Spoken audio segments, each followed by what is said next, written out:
Do you have that game circled? Is that a special game to you this year? That's a special game for me. I can't wait to get back to Penn State. Got something a little fun for you. So I've been asking everybody, say like Coach Meyer asked you to design your guys' alternate uniforms this year, what would it look like? You can obviously, yeah. I'm thinking about all red uniforms. I think all red uniforms for the Buckeyes would be kind of cool. Like helmet, pants, all that. I don't know about the helmet, but the jersey and pants, cleats and socks, like just all red. You're gonna try to draw it? I can't draw. That's the point. What you want me to draw? Just numbers or anything like that. Like if you want anything on the helmet, whatnot. It's the best I can do. I don't judge my drawing. Maybe try your left hand. I don't even know. I don't even remember how our uniforms are designed right now. That's the best I got for you. That's fine. I appreciate it. So,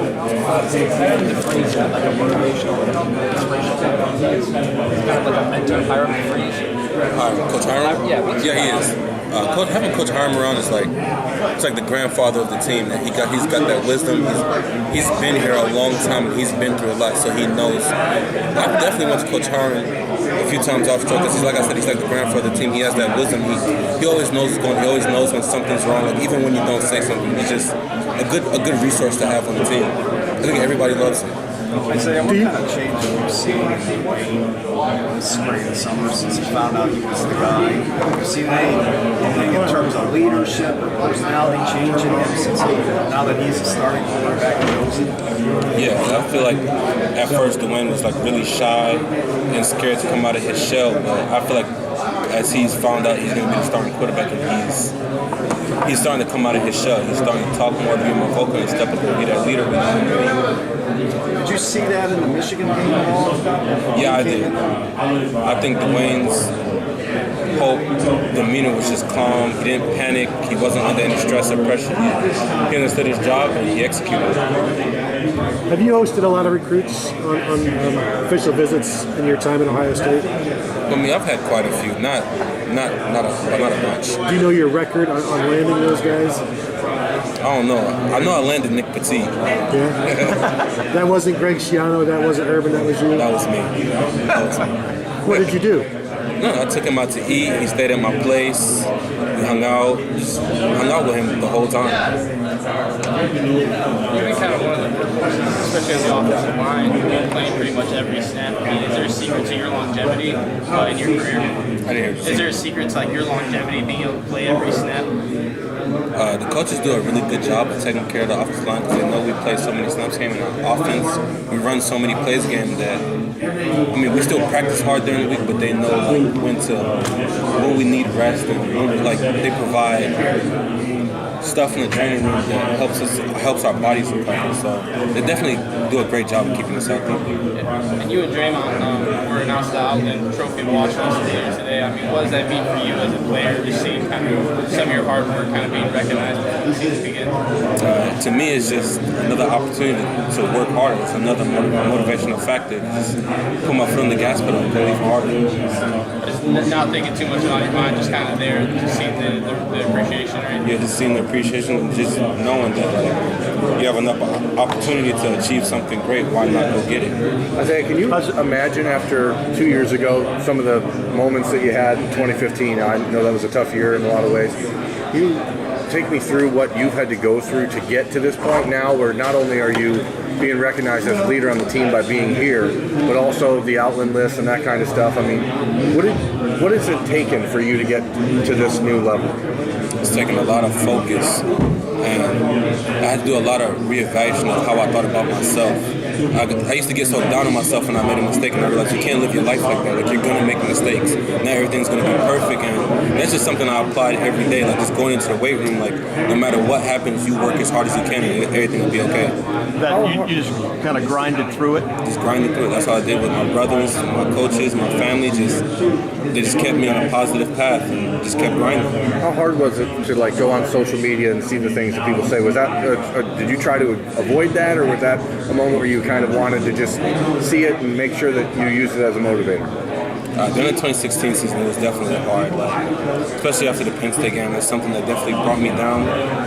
But I don't think I would have had the success I've had today if I didn't have those downfalls back then. I think those downfalls set me up for my success today, and it showed me who I am as a person. As a player, what did you do to change things? What changes have you made that have helped you the most? Just my focus and the way I approach things. Just make sure I approach everything with a positive mindset and just try to gain the best out of every opportunity. Is there any guys on your team that you sort of leaned on more than others in those tougher times? I definitely leaned on Jamarco Jones a lot. That's my best friend, and he was there for me a lot of those times. Like I remember those times I was like down, I was depressed, and he was like, just come over and just hang out, and just being around my brothers just ultimately made me feel better. You've come a long way. It's pretty cool to be on this side of it now, like going into this special year, perhaps. Yeah. You're ready to go. I'm ready to go. I cannot wait for the season to start. I feel like I'm just excited for people to see the 2018 Buckeyes have in store. Are you a confident player now? I'm a confident player. Very confident. What was it like working with Ed Warner when he was there? What did he all teach you? I think Ed Warner was a great guy. He's a great coach. He got promoted to offensive coach. I didn't really know him too well because he was only the offensive line coach for 1 year when I first got to Ohio State. And they needed him to be the offensive coordinator. He couldn't be on the field with us while being the offensive coordinator and the offensive line coach. So I didn't really get to know Ed that well, but to me, he was a great guy. For someone who's not super familiar with the Michigan-Ohio State rivalry, how would you explain it to them? It's the greatest rivalry of all of sports. Like, it's the most violent game you could think of. It's the best game of the year. But you're a guy from Maryland. How soon did it take you to hate Michigan? Dude, if you walk through Ohio State's facilities, that's all the motivation you need to hate Michigan. Like, our workouts are designed, like, everything we do in the offseason is towards beating the team up north. Like, that's what we base everything off of. Like, that's an important thing for us.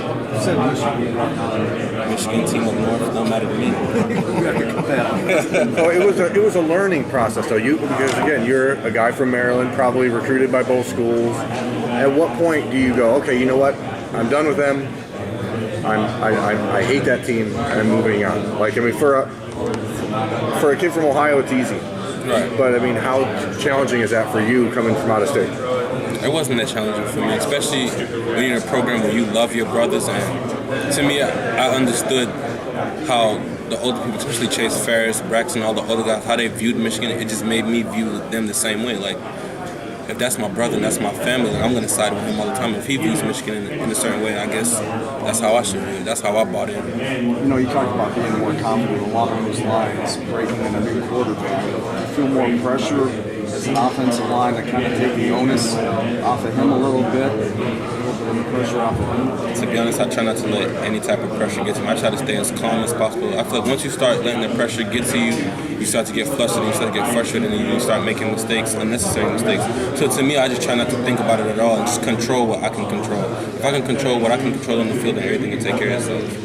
You mentioned Jamarco as someone who helped you along in 2016 when you had your struggles. Is there someone now, as you become a veteran, that maybe is leaning on you for similar advice?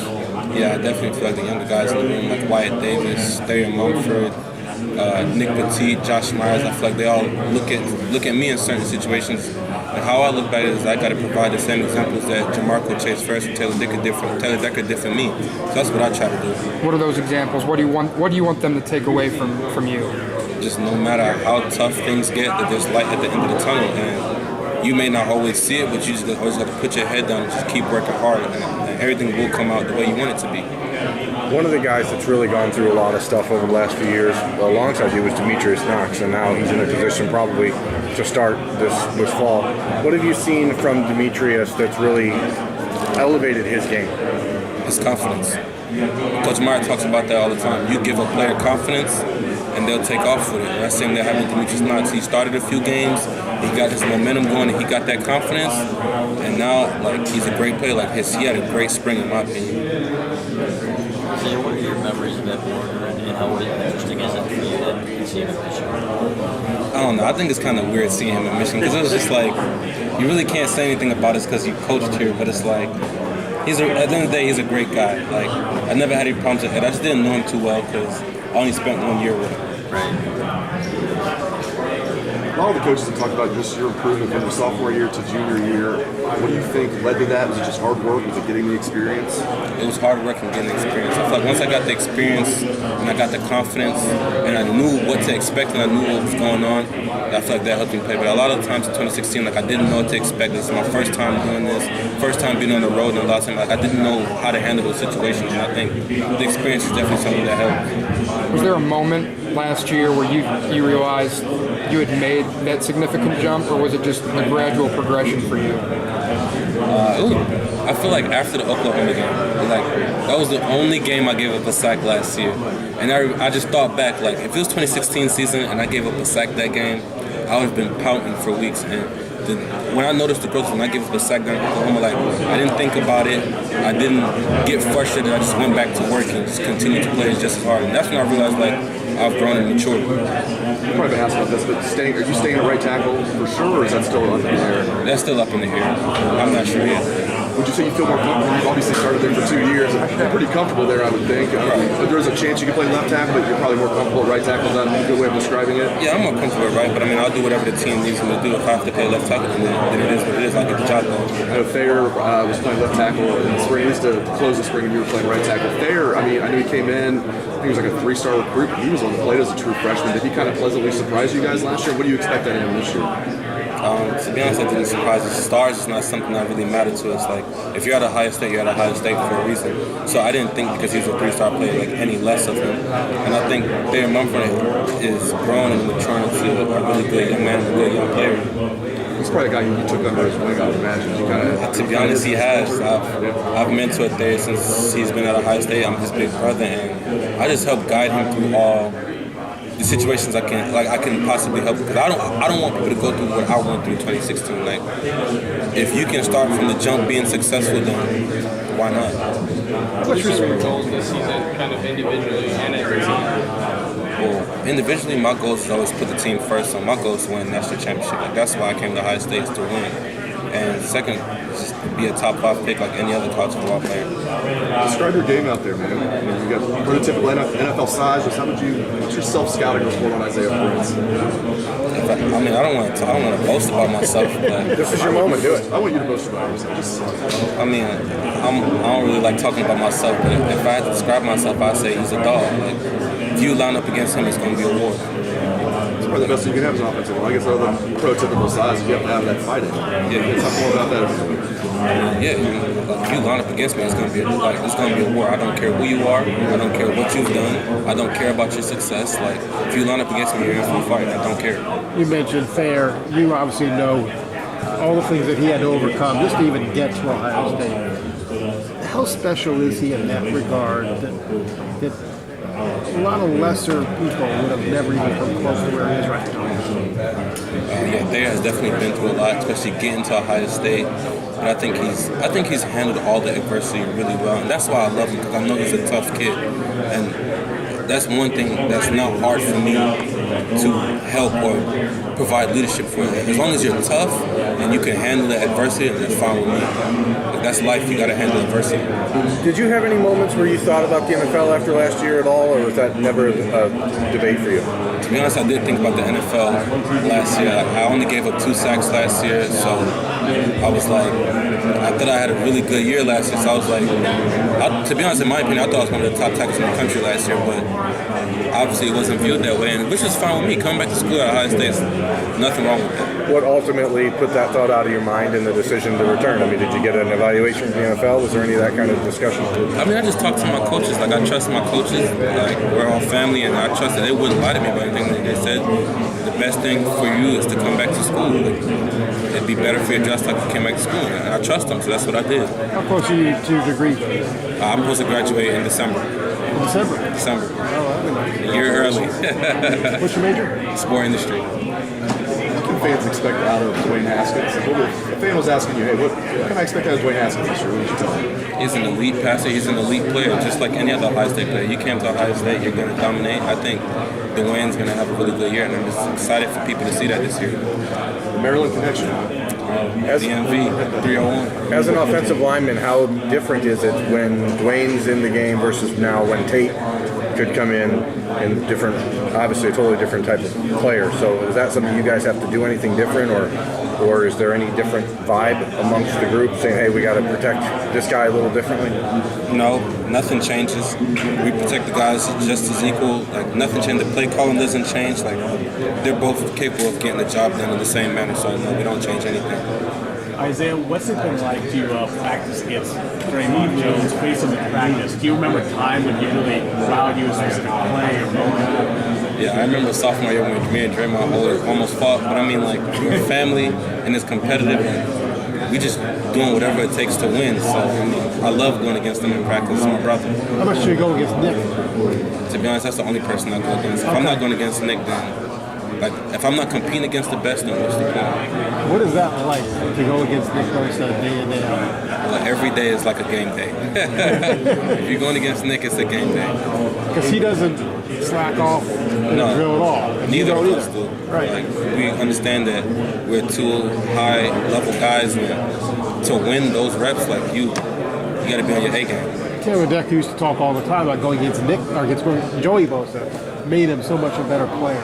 Do you feel the same way? I'm assuming you do. Yeah, I definitely do. I think going against Nick every day in practice made me a way better player. I don't think I will ever face a defensive end like Nick on Saturdays. Sundays, maybe, right? Yeah, Sundays. Skills-wise, what impressed you from going against Draymond? You mentioned when you guys you'd be really heated. Skill-wise, what impressed you about Draymond? Draymond, like as big as he is, you wouldn't expect him to be so quick. I think he's one of the best get-offs on our defensive line. Like Draymond beats the cadence sometimes, and it's just like that was offsides. When you go back and watch the film, it's like that wasn't offsides. Like he just really got off the ball. Like Draymond is extremely athletic, and with somebody that big, you don't expect him to be that athletic and strong at the same time. Speaking of Maryland guys, Chase Young has obviously now kind of been thrust into the spotlight, and he's going to be going pretty full-time opposite Nick. What have you seen from Chase this offseason as far as him making that next step? Chase is an extremely hard worker. Like he comes out and he grinds every day to be the best. He's actually my workout partner during the week, so I see it firsthand. Like Chase is, but he's the real deal. Like, he's gonna come out and give you his best efforts every single time. I think he's a great player. Have you seen him sort of mature and take it a little bit more, I don't know, seriously, or maybe dive into learning the game a little bit more than before? I think Chase has always been just as serious. I just think he always played in a role where he had to step back because all the older defensive ends were here. But now that they're gone, I've seen him mature a little bit and just accept that responsibility of having to make plays and be on the field all the time. Jonathan Cooper kind of gets lost in the shuffle sometimes, but everything I hear about him, obviously a five-star guy, very talented guy. What would you say about where he is in his development? I think Jonathan Cooper is just like Chase. They come in, they work extremely hard. Jonathan Cooper's a go guy for our program. The go guys are like top-notch guys in our program. And I think Cooper's just as good as a player. Like he's going to be on the opposite side of Nick too, making a lot of plays. Like I'm very confident in our defensive line this year. So for people who say they lost three great defensive ends, if you don't come back, what would you say about people concerned about that position? I say we still got three great defensive ends. Like there's never going to be a drop off. The 2016 Penn State game, obviously that 12 documented everything. You guys are going back there this year. Just how tough of an environment is that stadium and the whole scene? I mean, it's definitely a tough environment. You can't hear a word. How we're having a conversation now, we couldn't have this conversation at Penn State. I mean, was the crowd noise a literal problem for you then that game in 16?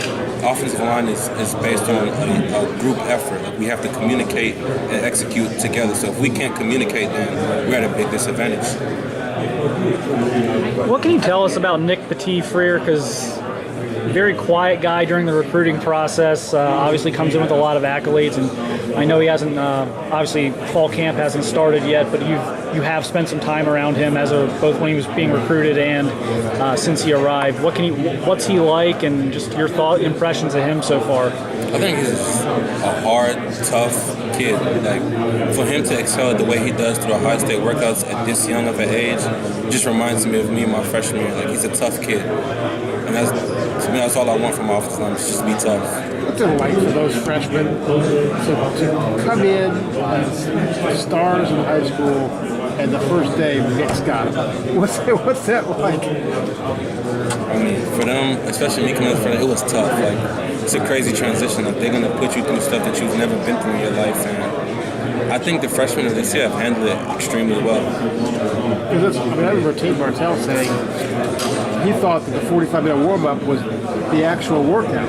No, and he was like, oh my God, we're just starting? Yeah, my freshman year, I definitely thought the warm-up was a workout. I was tired.